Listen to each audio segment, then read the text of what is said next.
Welcome to the Lock Shop with Nielson and Hustler.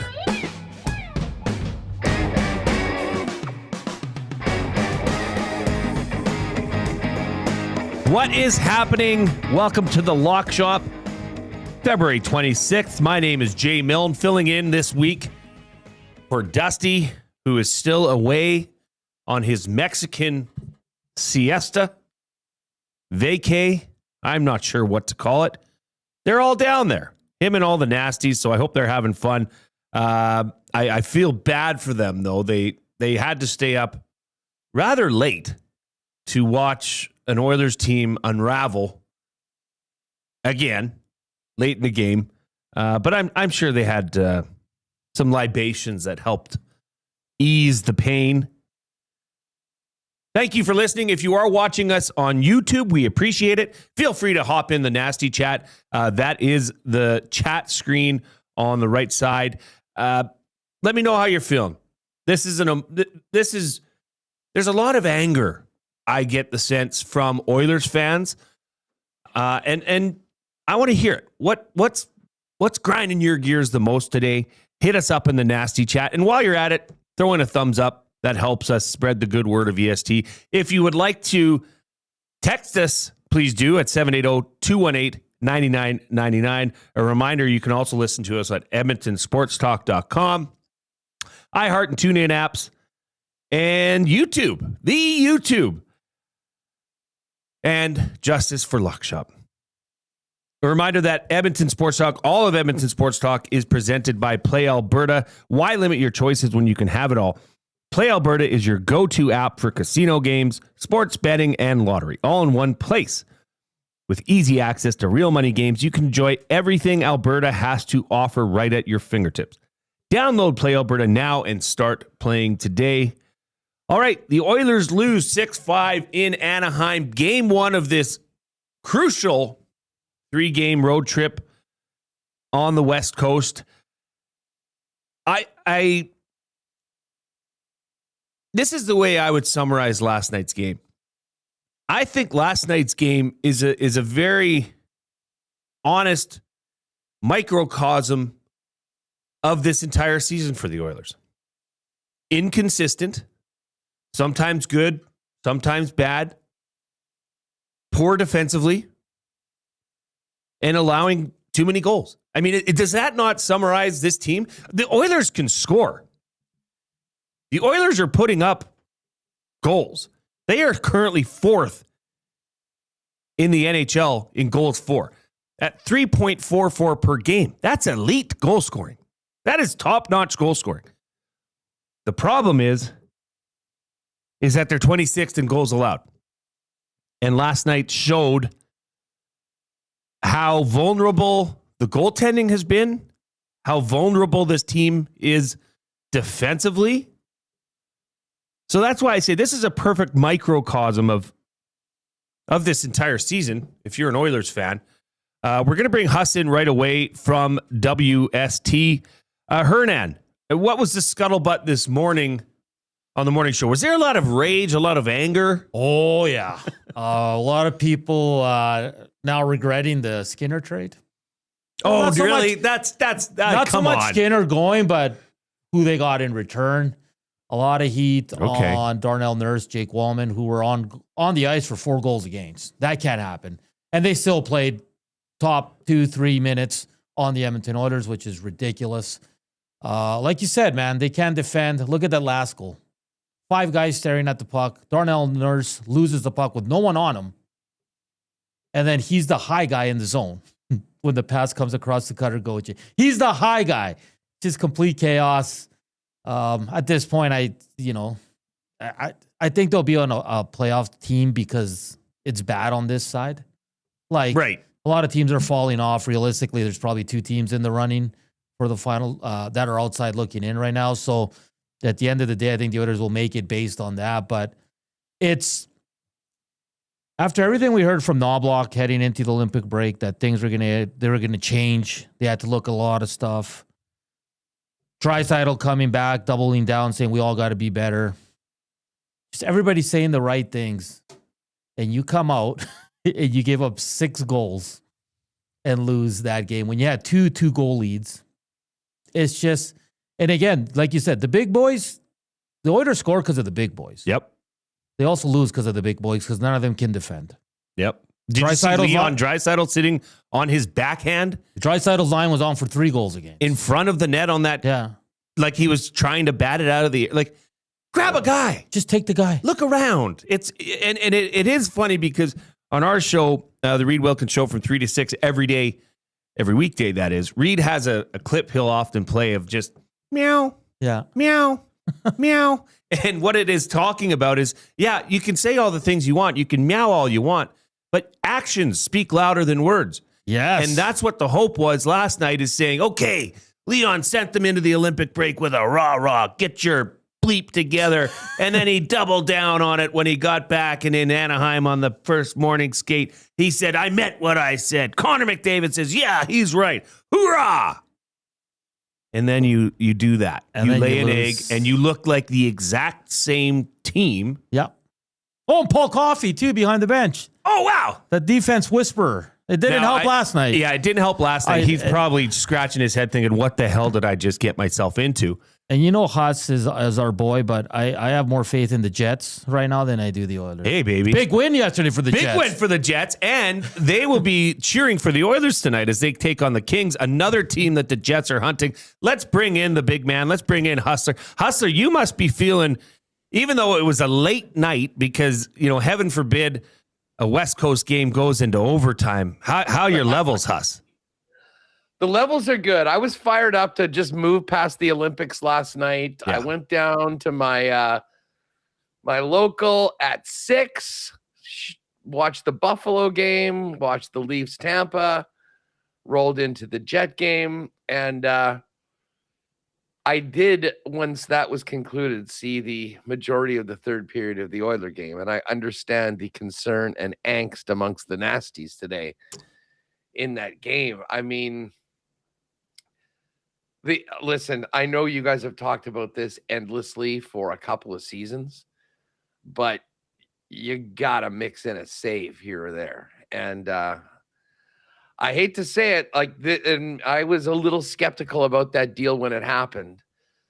And listen, I'm not here to tell you that, oh my God, Stuart Skinner, they just need to give him a little bit more time. He was going to be the guy. But, I mean, he had been to the last 2 cup finals. I mean, he had played well. I mean, it's so funny. You're here in Winnipeg for our perspective. I mean, you could definitely say that Ottinger outplayed Hellebuck in, the second round last year.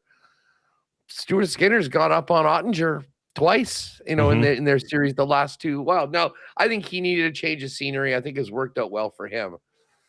It's just that the Oilers were in such a jam with the cap. I mean, there wasn't plenty of good goaltenders out there, and they jumped on a reclamation project that they thought would be an improvement. And I don't know, it's kind of hard to make that argument right now. Let me throw this to you, and I'm interested whether this has come out on many of your conversations. I did have someone mention to me over the Olympic break on the program, and it escapes me who it was. They keep an eye out for the Oilers and Jordan Binnington. And here's the thing. I mean, you'd probably end up having to move Jari the other way with salary. And I would imagine you're talking about at least a first-round pick. Now, they don't have their this year's, but at this point, knowing how crucial these years are with Connor McDavid under term, how do you think that they'll be open to moving a pick like that if they can get an upgrade to a player that, I mean, again, his numbers in the NHL have been terrible this year, but is a guy that has won a cup. I mean, he's played at a high level, thought he played very well at the Olympics. Would it be worth it for the Oilers to go down that road? And I mean, I don't know what your perspective is on that. I mean, when you're when you're trading future ones like they have done in the past, I mean, you really do put yourself in a very, very tenuous position at a certain point where you have nothing left to deal and your team is what it is. But I just can't help but think the importance of these years right now with Connor, that can they afford to go in with this massive question mark, assuming that they are a playoff team right now? Because as we mentioned, I mean, I still have a lot of belief in this team and those guys when they get in that they'll be a really, really tough out. And I could totally see them going back to the Cup final. But then when you dive in, could you though? More, I mean, like, well, let's like that's the this thing. Is on reputation. Like right now, I mean, put it this way: it seemed like a team that was ready to make a big run last night. You gave up 4 third-period goals to the Ducks in a game you had complete control of. And frankly, good teams, when you're up on the road against a younger team like that, multiple goal leads, you close those. Yeah. And never mind it. In today's NHL, never mind not closing it, not even getting to overtime and getting a point. That was the real stinger. It's the regulation losses that kill you. I mean, take it from someone that saw their team lose 11 in a row. There might have been an OT in there somewhere, but finding a way to lose that game last night is really, really concerning. Now, I mean, I guess you can maybe give them a mulligan. It's the first game back, but you guys have been talking about this for a long time. Yeah. Watch this team coming out of breaks. It's been ugly. Slow start coming out of Christmas. And now I'm not sure whether this team can really afford to wake up in a week because of where they're at right now. I mean, they do need to get it together. I'm sure there's a sense of urgency in the room. I do wonder in the management group what they're thinking about. But what would you think about Binnington? Is that a guy that would be a big upgrade, and would it be worth it for this team this year to do something like that? Well, I think 1 year left on his deal. Here's why I don't think it would be worth it. I feel that you could go and get prime Patrick Waugh, prime Patty Waugh, and put him between the pipes for this team, and he would get shelled, just like every goaltender here has been getting shelled. Yes, Jari has had a rough start here in Edmonton. He's been here 12 games. He's got an .864 save percentage. This is a guy with a career .905. That just doesn't change because he doesn't like the food or the water in Edmonton. Edmonton can't defend. The Oilers cannot defend us. And that's why, I mean, Binnington, sure, come here. Those numbers that he's got, that he's having a rough season thus far, they're going to look worse here. Because this team just can't figure out how to defend. This team, it's bad. We've been talking about it a lot, but they are 26th in the NHL, Huss, in goals against. 26th. The Edmonton Oilers are 26th at 3.34 goals against per game. On the flip side, though, what they're doing offensively is elite. They're 4th in the NHL in goals for. So they're scoring goals. About their ability to score. They can score goals, but they've got to defend. And this isn't.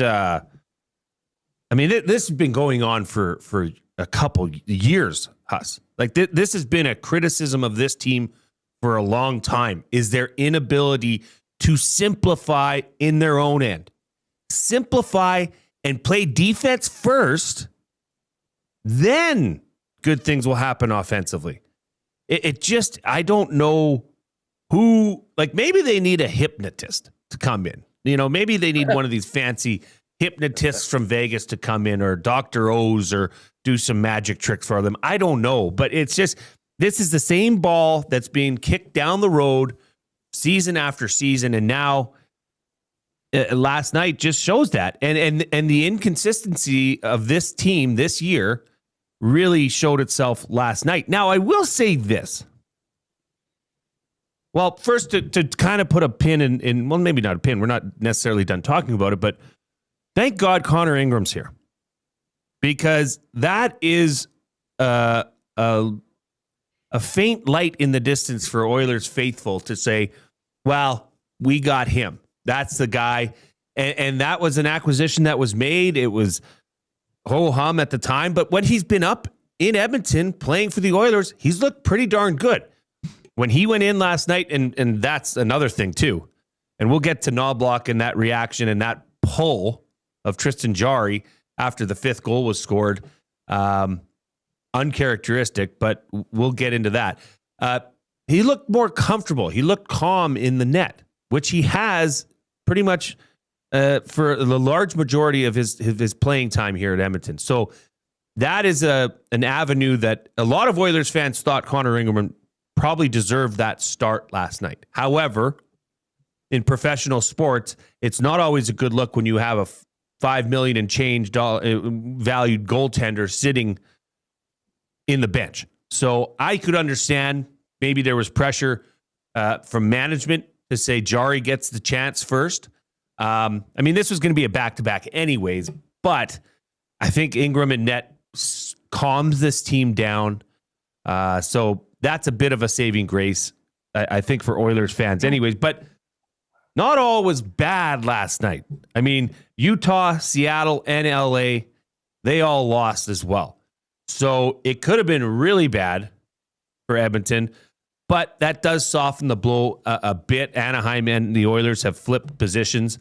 But for the Winnipeg Jets, Huss, that was a exceptional night. I mean, yeah, I mean, I'll be honest, when you're waking up, yesterday morning and getting back to work and you're 11 points back, I mean, there's not a lot of people that are looking at the standings every day here in the Peg. I mean, more than anything, I mean, unfortunately, it's just sort of the way things go. I think people sort of realize that this is a lost season and, they're not even that fired up when the team wins. But I was just looking, I mean, and stranger things have happened.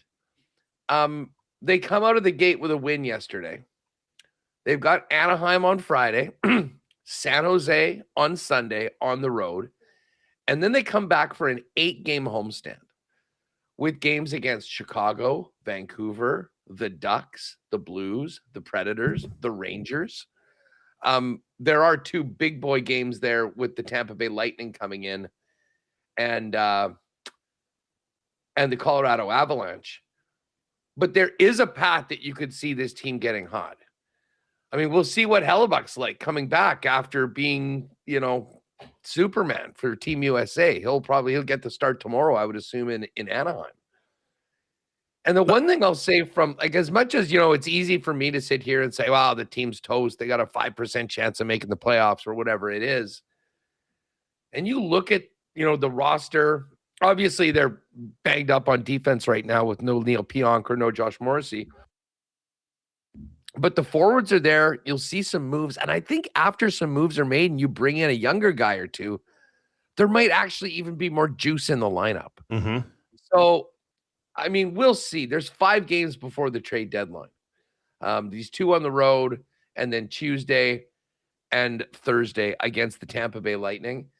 And at that point, then you go into the trade deadline. I'm not sure anything that they do this week changes where they're at, but it could get a little closer. And again, it really comes down to Seattle, Utah, Edmonton. I mean, they're comfortable right now. But if any of those teams goes into a big tailspin, you do sort of open up the possibility that a heater from teams like Nashville, San Jose, I mean, we'll see what's left of the Kings. Obviously, that Fiala injury is devastating. They get Panarin, but at the same point, lose one of their top-line players. It seems that the bottom 6 right now is the Rangers and then Jets, Blackhawks, Calgary, St. Louis, and Vancouver. If one of those teams goes on a run, I'm not sure they're good enough to get into the playoffs, but they could move from picking around 6th or 7th to pick around 11th or 12th, which is sort of exactly what you don't want to happen. But there still is enough hockey left to be played that you got to keep pushing forward, and we'll see what happens. So, I mean, if you look at the Jets schedule, Huss, I mean, it is favorable of this team. Well, I guess it would be favorable to them and the Oilers if they went on a run, right? Because they take on the Ducks twice in the next 14 days? Yeah. 12 days. I mean, there is out of the next, let's see, 1, 2, 3, 4, 5, 6. There's 5 of those games, which, are 4-point games.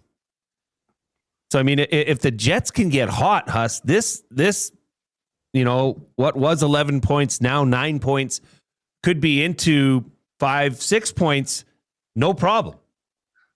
The crazy regret with this season is that, I mean, you look back at that, and we've talked about it before, but I mean, they lost 11 straight games. of those games, Yeah. just about every single one was a 1-goal game. I think they probably had leads in 6 or 7 of them, including multiple goal leads in many, including that one against the Oilers. I mean, they left so many points on the table. I mean, and they found ways to not get to overtime as well. Yeah. I mean, even if you just give them 2 of those games that they blew, and all of a sudden 54 is 58, and you're 5 points back, it's game on. But again, they mathematically they need to basically go 9-1 and then probably 8-2 over their next 20 games if they really want to make it. But back to the Oilers. I mean, the Oilers right now have played more games than all of these teams around them. They're sitting there in, they've got 64 points. Well, so does Utah. Seattle is 1 point behind them with 2 games in hand. They're basically in that second wild card right now once you extrapolate the games in hand. And there's 23 games left in the season for Edmonton. So it's pretty clear what this team needs to do in the final quarter of the season. They need to get it together defensively, as you mentioned. Like, I pulled up the goaltending stats of this team. There's 4 goalies that have played. None of them are sniffing a .900 save percentage. Like, are the goalies all bad? Or, to your point, are these guys being hurt by what's happening in front of them? And I think you could say, I'm sure you could add a save here or there. I mean, there is some culpability on the players. But of course you could. But I mean, more. Hey, let me ask you about Knobloch. Like, that's the one thing I don't see a lot of him. He seems like a real flatliner. I mean, does he change like after a game like that last night? I mean, could you basically play the same post game for him after losses over and over again? Or yes. Yeah. Okay. I mean, that was my impression. I didn't know whether that was fair or not. I will say this. He is very stoic on the bench, pre-game, post-game, off day. He's stoic. He's thoughtful. He's well-spoken in his responses in dealing with the media. To some people, disdain. Some people want a more fired up coach. Some people want a more animated coach.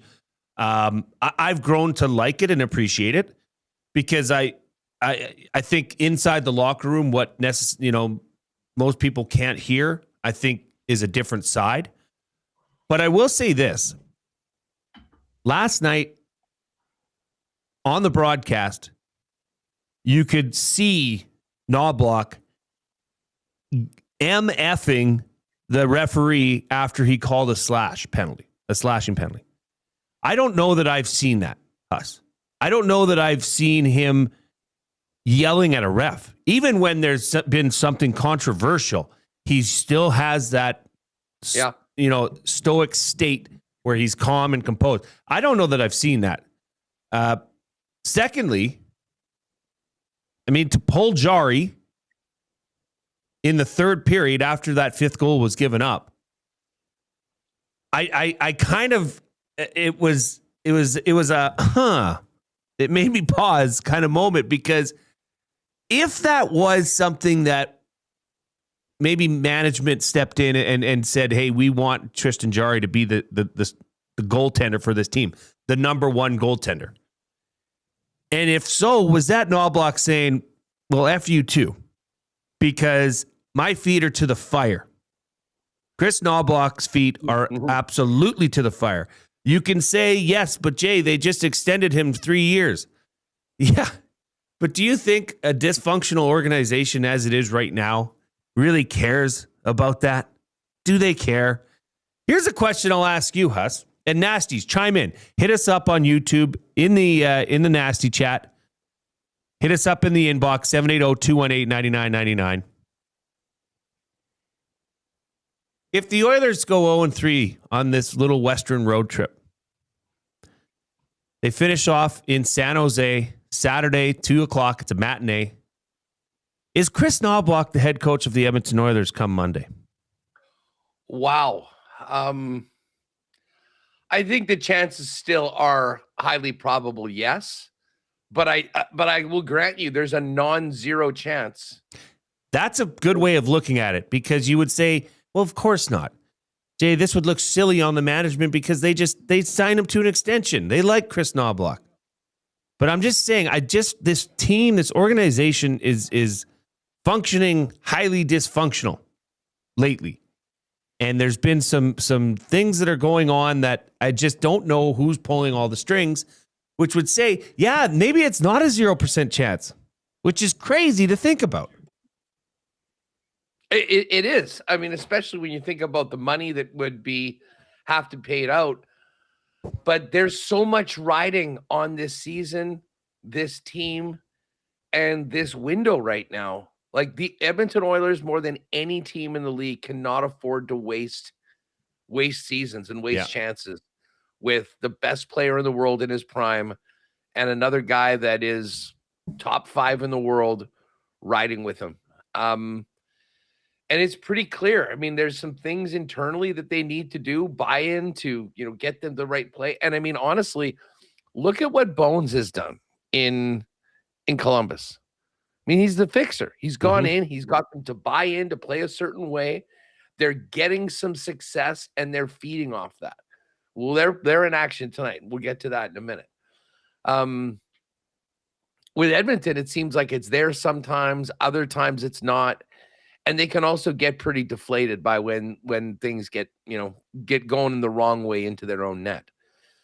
So I'm not sure whether this is on the coach in the short term, because of course next week is the trade deadline. And I mean, that's when Stan Bowman, with kind of self-inflicted, his hands tied behind his back, I think is going to be looked at to make a move or two that can at least put this team in a position to have the personnel that have the possibility of playing defense at a legitimate playoff level.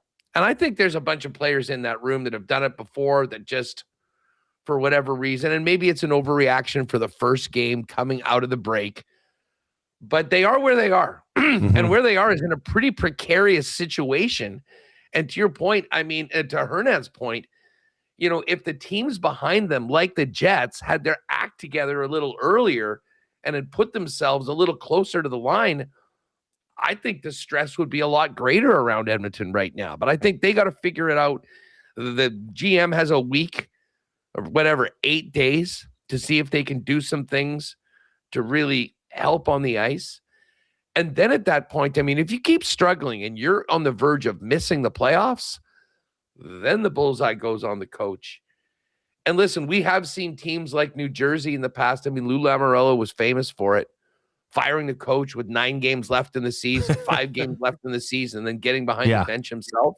Like, I don't know who if they actually went down that road, which again, highly, highly unlikely. It would have to get a lot worse, I think. And let me be clear. Is there a guy that's just waiting? Like, is there an obvious guy that's going to rock in? Is there a guy on the staff? Paul Coffey going to go from 2 weeks with the defense to the head coach? Watch it. Watch what you're saying. Look, I want to be clear. I don't think that would be. I think that would be an irrational decision to make to relieve Chris Knobloch of his duties. I think the problem here falls so much harder in the direction of management than it does coaching. To the point where, yes, they've brought in Paul Coffey. And look, I have not. When the Oilers do good, EST does good. Of course, I want the Oilers to do good. So I hope this Coffey experiment works out. And one game without really any practice time, that's not really going to cut it. So we'll slow our roll on that. But I just,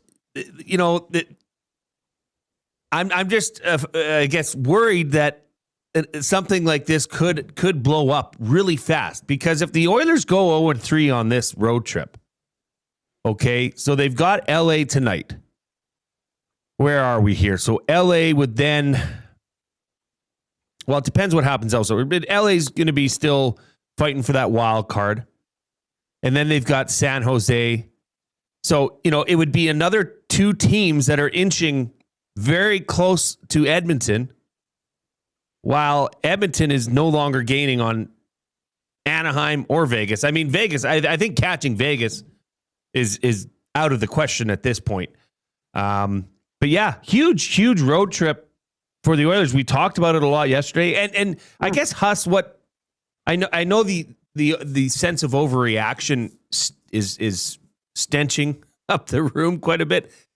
But I think there was hope that the words that were said and the way that this team left for the Olympic break with Leon Draisaitl essentially calling everybody out and then doubling down on it. And Connor pissed off Connor. And Connor and Leon have been playing. I mean, like I said, the goal's 4. I mean, they're a big reason for that. So desperation is definitely kicked in here in Edmonton. So much as to say, I've heard the term must win applied to tonight's game. So yeah, it's tense. It's butt puckered time, but hey, that's what February and March bring in the NHL, and I'm here for it. You know what? I mean, speaking of that, I mean, we may as well get right to the slate and let's do it. Picks here because hey, didn't you guys hit yesterday? We did. Nice. We did.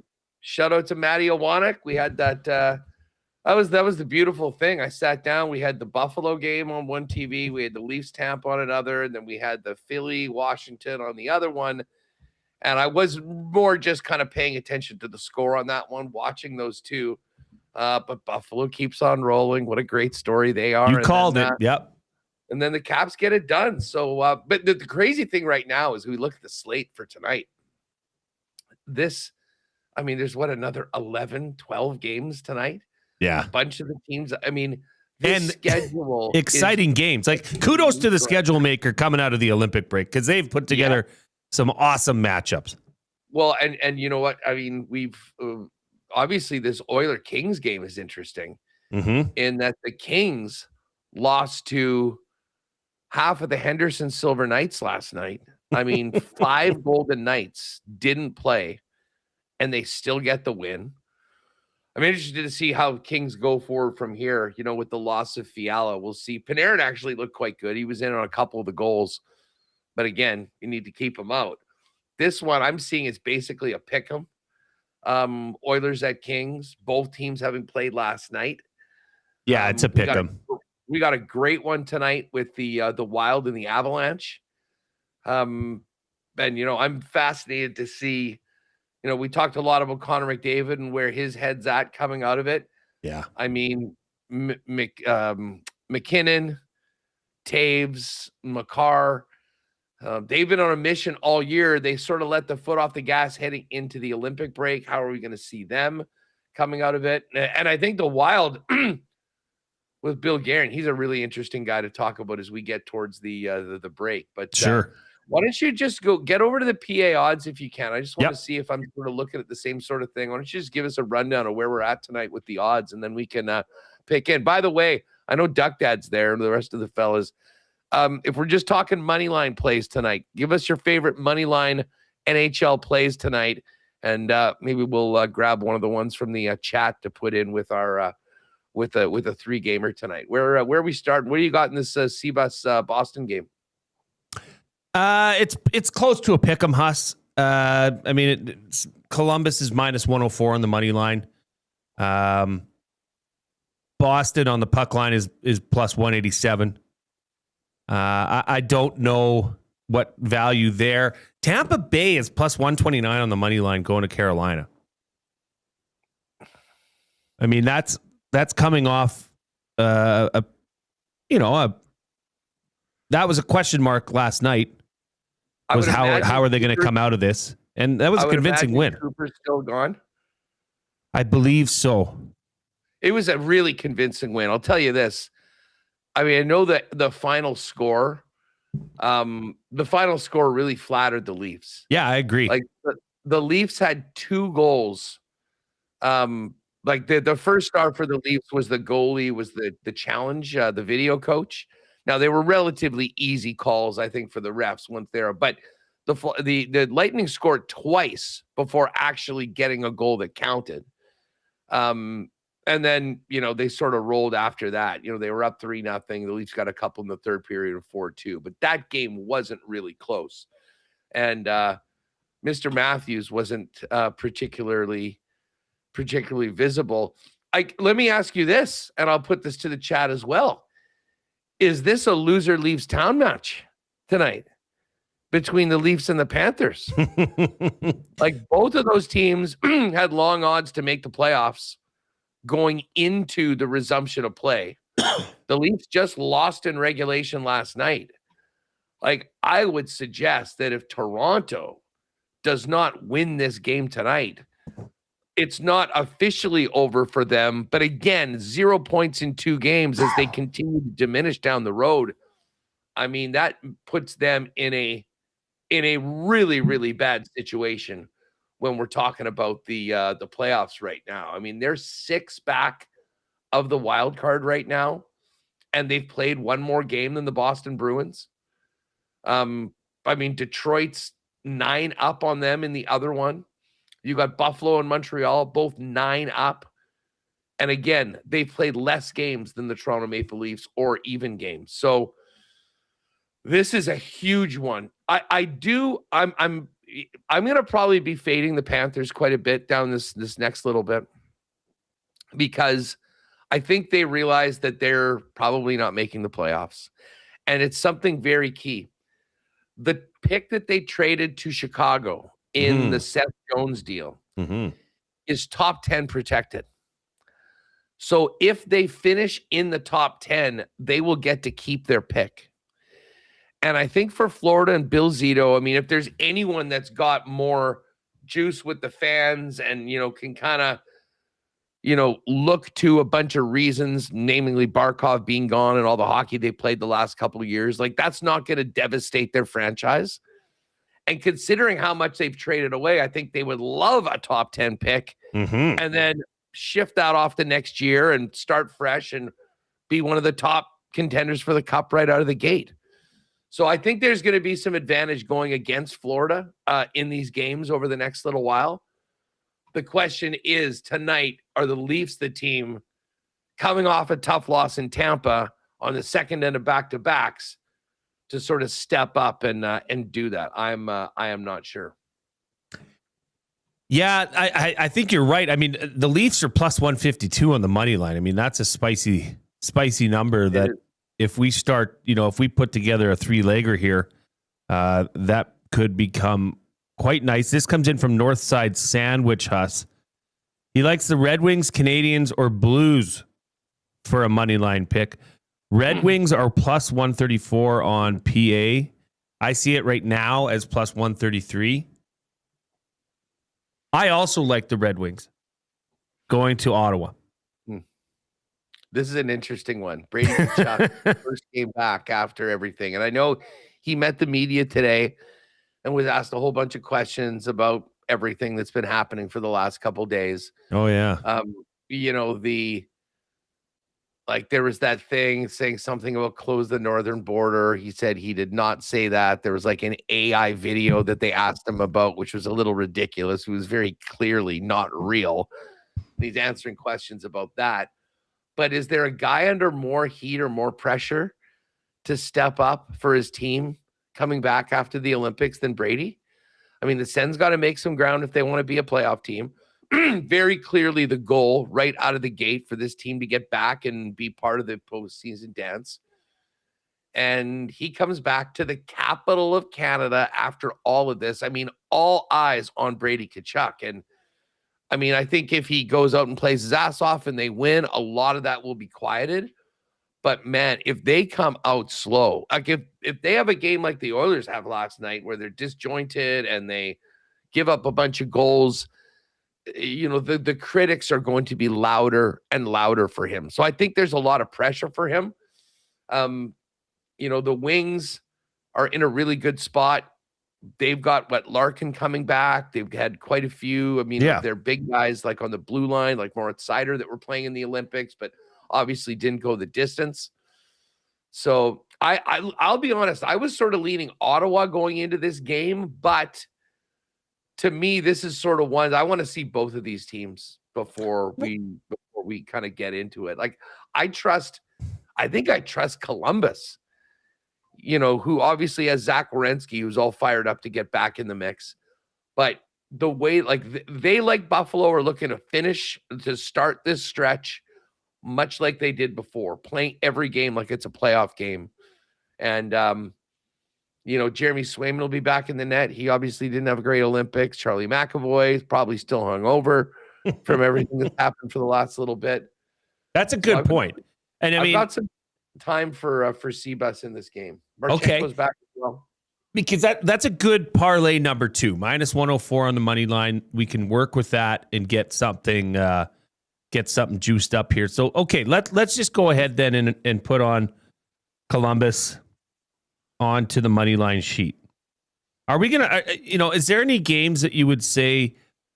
Well, I'll just be honest with you. I can tell you right now that the Oilers and Kings over-unders at 6.5. I have no reason to believe that this game will go under, Huss. I have zero reason to believe that this game will go under. I'm here for adding a total. Into it. And I think it's good. That game really is a tough call as a pick'em. Yes. I mean, I don't know. I know people are bent right now and maybe not believing in where the Oilers are at. I think it's actually maybe good for them to be getting right back out after what happened in the third period for tonight. Sure.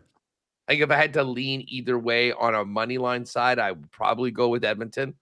But yeah, let's see some goals. I mean, that's the one thing we saw a lot of last night. I mean, you're not really counting on what's happening in your own end, but you got some of the best players in the world that'll do it themselves. Usually, I mean, there have been some real slow, quiet games between these teams in the past. You think about all those playoff games, but over 6.5, I can certainly get behind. What do you think about this Flames Sharks game? I was just about to ask you the same thing. Like Sharks, I see at -133 on the money line. But I mean, I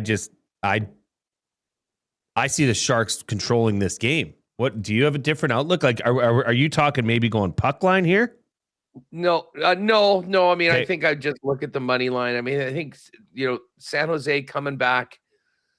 Like, I can't wait to watch the Sharks. We've got the Sharks coming here too, and I mean, top things I didn't expect I'd be saying this year at the start of the hockey season. Can't wait for the Sharks visit, but Celebrini.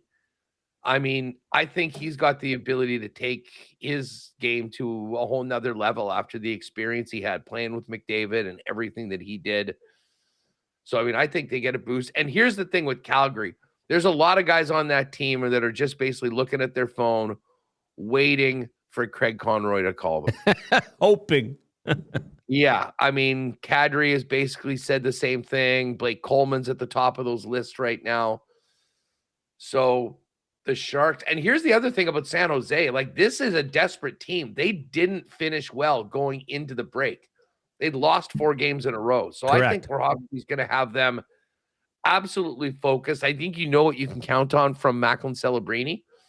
So I do like San Jose at the -130 tonight if we're looking for a game to throw on as well. So, I mean, we could go Columbus, San Jose, and the over in that game.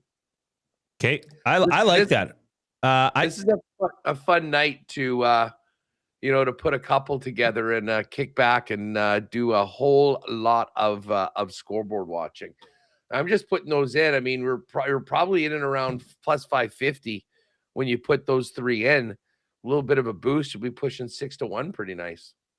Okay, I'm going to send it in on my end here and see what they have coming up. Huss, I got to ask you, are you the NFL Combine started? Are you a Combine watcher? Do you like watching that? I mean, listen, I'm not going 12 hours a day on NFL Network and, charting down the 40s of all the offensive line prospects and everything like that. But I do pay attention to it. I had a friend that, this is like probably 20 years ago, but a friend of mine that was a pro figure skater. and she was on a tour that was going to Indianapolis. And I had said, you know what, I'll go down and meet you there. She had a couple days off before the thing started. So I went down there on the Monday and I had no idea that the combine was even on.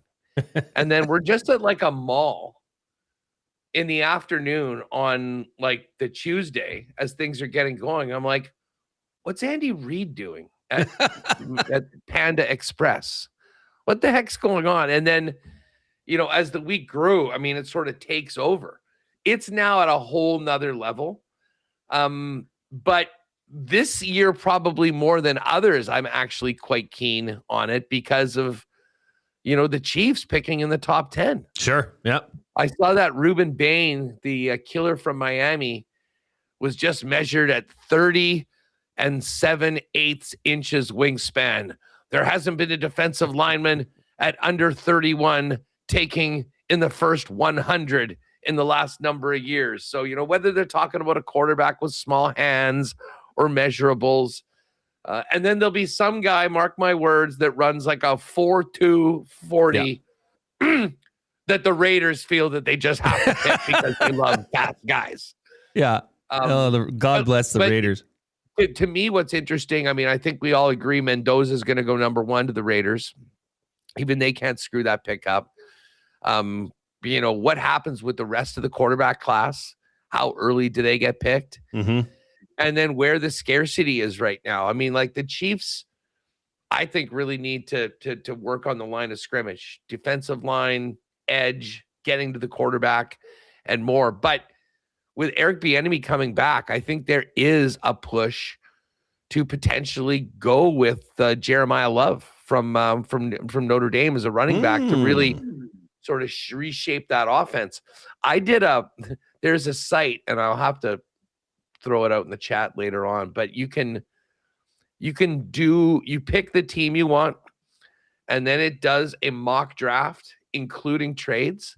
Oh boy. So the pick came to me at 9, and I had offers from both Carolina and Minnesota to move from 9 to 18 or 17, get a second round pick and something else like a later round pick. And I accepted, and it came down to the Chiefs again at 18, and Love was still there. Really? So it does get me thinking, it takes a real unique team and position to be in to take a running back that high. Yeah. And they need more players. So like, I wouldn't be surprised if that sort of happens. But back to the combine, I mean, like, I'm not going to be stressing over everything. It's more having everyone there, the scuttlebutt, what the insiders are saying, and some of the fun news around the league as we get closer to kicking off. Yeah, I like the entertainment value of it. I really do. I just think you see these massive humans, especially the 40-yard dash, when they start getting the comparisons, this was the fastest running back from last year compared to this guy's 40-yard dash. I don't know why I like that stuff. It's on in our house, pretty much for the whole weekend. We'll have that thing running. I don't know why. It's just to see the movements and the quick twitch abilities of these athletes. It's just impressive. And my Commanders pick 7th. So like you, we're, seeing what's out there, seeing what's available. They've done a pretty decent job. Like it would be nice if the Commanders, again, I've always been a guy, build from the interior out, get that D line, like get a top pass rusher on that D line that can wreak havoc. That's something that they haven't had for a little while. So I'm looking forward to watching it. So Huss, I have sent that in. Blue Jackets money line, Sharks money line, and Oilers Kings over 6.5. I haven't heard back from them yet, but that will go up as the Lock Shop partner parlay over at Play Alberta. Huss, before we get out here, what's coming up on WST? Well, we'll have lots on the Jets on the road. Sean Reynolds is back from Milan. So, Rennie, I'm sure we'll have plenty of takes and memories of the Olympics. Obviously, the final will kind of kind of get to that with him and then transition over to where the Winnipeg Jets are right now, heading into the Duck Pond tomorrow to take on Anaheim. Rowicki's jumping on. And for those of you that are curling folks. What's going on? What do you got? The Brier begins tomorrow. Yeah. And I have been perusing these Brier odds quite a bit. You've got Brad Jacobs, who is the favorite, just over even money. Matty Dunstone from Manitoba, around 2-1. And then the dream story, Brad Gushue, on the rock in his final Brier at plus 320, and Mike McEwen. I really think those are the top five. But before we make picks, we got to lean on the experts. So my guy, John Cullen on curling, is going to jump on, and I'm going to pick his brain for not only who we think will be hanging around there on the weekend, but maybe an upstart team further down the board. I mean, this is a wide open a Brier field as we've seen in a long time. So I'm going to pick his brain for a few Brier picks, and then let's see, when is the first game here? Yeah, so on the Lock Shop tomorrow, I'll fire off some final selections. The first matchup goes 5 p.m. our time, so I guess 4 p.m. out in Edmonton tomorrow. Okay. So when we're doing Lock Shop, we still will have a few hours to get in on futures for the Brier. And then we can also talk about the matchups for tomorrow's game. Maybe we'll put a little curling parlay together for tomorrow. Oh, we are. I've got to find out because I'm just looking here. Okay, Huss, there it is. What do you think the number is on our three-leg parlay boosted? Plus 585. Not bad. Not bad. Plus 560. 560. There we go. Yeah. So that's going to be going up over at playalberta.ca. If you haven't yet, download the brand new Play Alberta app and start playing today. I think that we have no choice but to put in a parlay for curling tomorrow. But I've got to get the people over to Play Alberta. I thought I've seen curling plays and props on this site before. So I don't see anything yet. So I'm going to ask them to do that. If they have anything for the Brier, and if they do, we can knock it around tomorrow. But by the way, do you have any thoughts on this Islanders-Habs game tonight? Kind of looking where the plus money is tonight. I think Matthew Schaefer's going to be ready to go. Obviously, Bo Horvat was playing for Canada. He'll be back in the lineup. Slavkovsky for the Habs. Suzuki will be back. I think I'm putting together, if anyone wants a bit of a longer shot play, Islanders, Rangers, Kraken tonight. From some other games that we haven't done. I'm going to play those as well. I'm looking at it over 7-1, depending on what the number you get for it. But I'm here for it. CBJ, the over in Edmonton, LA, and the Sharks plus 560. Let's get it. Let's go back to back after a winner. We've increased the difficulty. We had a 2-gamer yesterday. Today we go 3. Well, and yesterday was a good day for those that were riding with Lock Shop, EST Afternoons, and Jay's Play of the Day. All 3 of them hit. So that's a good one. I'm riding with you guys on your play for the weekend. The golf play. I like that. Yep. So that's a good one. Huss, this has been fantastic. I can't wait to talk curling tomorrow. That'll be fun. And enjoy your evening. Enjoy it. And put together a parlay. Here's what you need to do. Put together that dream parlay you talked about. Go down to your local. Have some chicken wings. Maybe have a pint or two. And just watch the evening unfold. Does that sound like something interesting, Huss? We're back.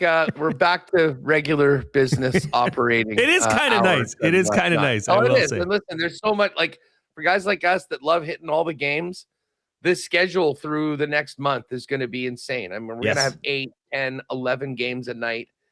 And who knows? You know what I might even do? I might even take that 3-gamer I just put together, put it with the other 3-gamer, and take a big swing on doing it all. But enjoy the games, everyone, tonight.